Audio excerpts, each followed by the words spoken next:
बिस्मिल्लाहिर्रहमानिर्रहीम। अस्सलाम वालेकुम नाज़रीन, आप यूट्यूब चैनल देख रहे हैं। मैं इमरान खान हूँ। इमरान खान साहब के बारे में ये जो खबरें आ रही हैं कि उन्हें छोड़ दिया जाएगा 1 महीने में, सवा महीने में। अब एक दिन और गुजर गया और एक दिन और गुजर गया तो पीछे आपके जो दिन रह गए हैं वो और कम होते जा रहे हैं। तो पाकिस्तानी तो एक एक दिन करके गिनेंगे, जो अपने लीडर की कैद का एक एक दिन गिनते हैं और रोज़ाना सोशल मीडिया पे डालते हैं कि आज इमरान खान को 600 दिन हो गए, आज 601 दिन हो गए, आज 602 दिन हो गए। जब उन्हीं पाकिस्तानियों को टाइम दिया गया पाकिस्तान की इंटेलिजेंस एजेंसी ISI के DG की जानिब से, गो कि ये टाइम उन्होंने खुद से कोई बयान देते हुए नहीं दिया, लेकिन उन्होंने ओवरसीज पाकिस्तानियों से जो मुलाकात की तो उसमें कहा कि 4-5 हफ्ते में इमरान खान साहब को छोड़ दिया जाएगा। जो लोग लापता हैं जबरी तौर पे उनका मामला हल हो जाएगा और चीज़ें ठीक हो जाएंगी। खास तौर पे जो मिलिट्री ट्रायल वाला मामला है वो ठीक हो जाएगा। अब दबाव तो बहुत है पाकिस्तान की एस्टेब्लिशमेंट पे। देखें, दबाव किन चीज़ों का है ये हमें याद रखना पड़ेगा। जिन चीज़ों का दबाव है, नंबर 1, पाकिस्तान की मईशत खड़ी नहीं हो रही। लगातार ये तमाम इकदाम करके देख चुके हैं, मईशत खड़ी नहीं हो रही। और मईशत खड़ी तब तक नहीं होगी जब तक कि लोगों का एतमाद हुकूमत के ऊपर बहाल नहीं होगा। पाकिस्तान में सियासी इस्तेहकाम नहीं है तो माशी इस्तेहकाम आ ही नहीं सकता। लोग पैसा खर्च नहीं कर रहे, बल्कि लोग पैसा पाकिस्तान से बाहर लेकर जा रहे हैं, और जिनका पैसा बाहर पड़ा है वो पाकिस्तान में लाने के लिए तैयार नहीं है। तो एक तो प्रॉब्लम यह है कि सियासी इस्तेहकाम नहीं आ रहा। दूसरा प्रॉब्लम यह है कि आलमी सतह पे बड़ी शर्मिंदगी का सामना करना पड़ रहा है, जैसा कि मैंने आपको बताया था और ये खबर हर जगह छपी भी थी कि जो पाकिस्तान के अंदर यूरोपीय यूनियन के नुमाइंदगान आए थे उन्होंने साफ कहा था कि आप GSP+ का जो स्टेटस है उसको फॉर ग्रांटेड ना लें, यानी आप उसको हल्के में ना लें, वो आपसे छिन भी सकता है। हालांकि ये स्टेटस पाकिस्तान के साथ अभी लंबा चलना था, लेकिन पाकिस्तान ने जिस किस्म के काम किए, इंसानी हकूक की पामालियां की, स्पेशली जो सिविलियंस का मिलिट्री कोर्ट्स के अंदर ट्रायल हुआ, उसके बाद उन्होंने कहा जी हम इसको रिव्यू करने जा रहे हैं और अभी ये जून में गालिबन ये रिव्यू होने जा रहा है। ये भी एक बड़ा दबाव है। फिर जो पाकिस्तान की मिलिट्री क़यादत है, खुसूसन पाकिस्तान के army chief general Syed Asim Munir साहब, उनके बारे में अमेरिका में जो बिल आया, जो विल्सन लेकर आए, उस बिल को लाकर भी वो बहुत परेशान है। यानी ये पाकिस्तान के पहले आर्मी चीफ है जिनके खिलाफ इस तरह का बिल आ रहा है। इससे पहले देखिए होता क्या था, जो भी पाकिस्तान के अंदर मिलिट्री चीफ होते थे, पाकिस्तान के हालात ऐसे रहे कि कहीं ना कहीं वो अमेरिका को उनकी जरूरत रहती थी। यानी जैसे अफगानिस्तान में उनको जरूरत है, यानी ज़ियाउल हक को उन्होंने बर्दाश्त किया, परवेज मुशर्रफ को उन्होंने बर्दाश्त किया, इनके खिलाफ इस किस्म के बिल नहीं आए। तो जनरल आसिम मुनीर तो डिक्टेटर नहीं बने, लेकिन इनके खिलाफ बिल आ गया, क्योंकि इनके दौर के अंदर जो चीजें हुई हैं वो तो रिकॉर्ड ही टूट गए सारे के सारे।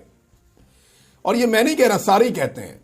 यानी जिन लोगों ने मार्शल लॉ के अदवार देखे हैं, परवेज मुशर्रफ का दौर तो हमने भी बड़ा क्लियरली देखा है, ज़ियाउल हक के दौर को बहुत डीपली हमने सुना है, क्योंकि वो बिल्कुल खत्म हुआ था, साथ ही बेनज़ीर भुट्टो की और नवाज शरीफ साहब की उम्मतें आ गई थी। तो ज़ियाउल हक को सुनते सुनते हम बड़े हुए हैं कि उसने क्या किया था।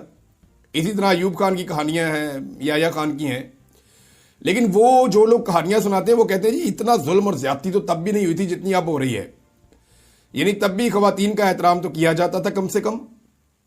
कुछ चीजें ऐसी हैं जो तब नहीं की गई थी। हालांकि बांग्लादेश से बहुत अजीबोगरीब कहानियां रिपोर्ट हुई, उनमें से कुछ पे आज भी यकीन आता, कुछ पे नहीं आता। लेकिन जब हम पाकिस्तान के हालात देखते हैं तो फिर हम कहते हैं कि शायद बांग्लादेश के लोग झूठ नहीं बोल रहे थे।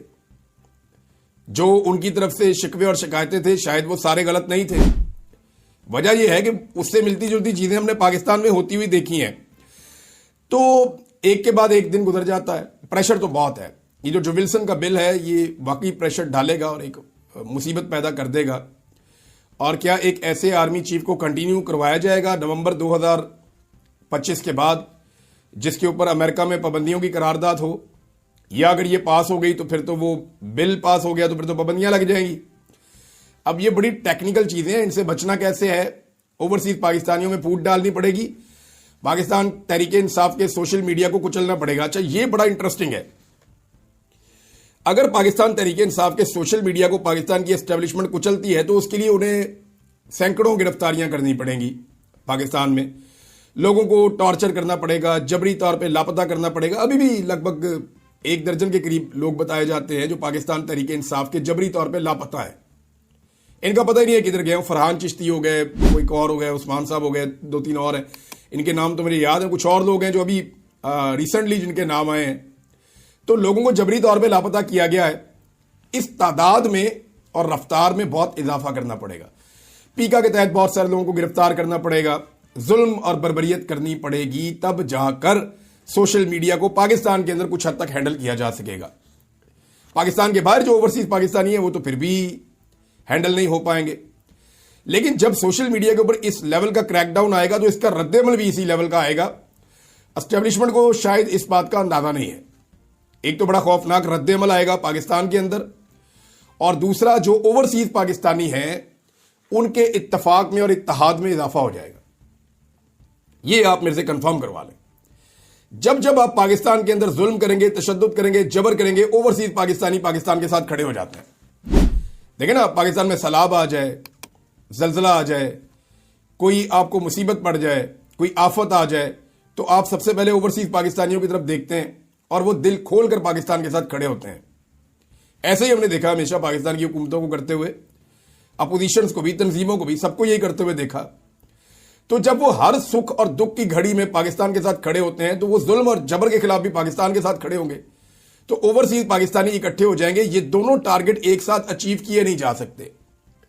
ایک تو سوشل میڈیا کو اگر توڑنا اور کمزور کرنا ہے تو پاکستان میں کچھ حد تک شاید یہ کر پائیں, لیکن پوری طرح سے کچلنا ممکن نہیں ہے.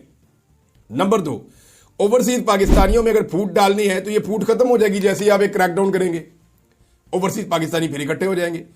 اور اگر اکا دکا لوگوں کی آپ سوچ بدلنے میں کامیاب ہو بھی جاتے ہیں, یا وہ اپنا بیانیہ آپ کی وجہ سے نرم کر لیتے ہیں, یا سوچ بدل بھی جاتی ہے, تو اوورسیز پاکستانیوں کی اکثریت کل بھی عمران خان کے ساتھ کھڑی تھی, آج بھی کھڑی ہے. حالانکہ جو پاکستان تحریک انصاف کے ثناء اللہ مستی خیل صاحب ہیں, انہوں نے دعویٰ بھی کیا تھا تھوڑا عرصہ پہلے کہ پاکستان کی فوج کے اندر جو سروے ہوا ہے وہ ایک پلس رپورٹ بنتی رہتی ہے, تو اس سروے کے مطابق 94% پاکستانی جو فوج کے اندر کام کرتے ہیں وہ عمران خان کے ساتھ کھڑے ہیں, یہ انہوں نے دعویٰ کیا. تو اب آپ اندازہ کر لیں کہ اوورسیز پاکستانی کتنی بڑی تعداد میں عمران خان کے ساتھ کھڑے ہوں گے. پاکستان کے اندر پاکستانی جو ہیں وہ بہت محدود رہ گئے ہیں جو باقی پولیٹیکل پارٹیز کو سپورٹ کرتے ہیں. اگر آپ فری اینڈ فیئر الیکشن کروائیں تو عمران خان 2/3 اکثریت بغیر کسی لمبی چوڑی کمپین کے آج بھی دے سکتا ہے. لیکن فضل الرحمان صاحب کیا مانگ رہے ہیں عمران خان صاحب سے؟ Seat adjustment.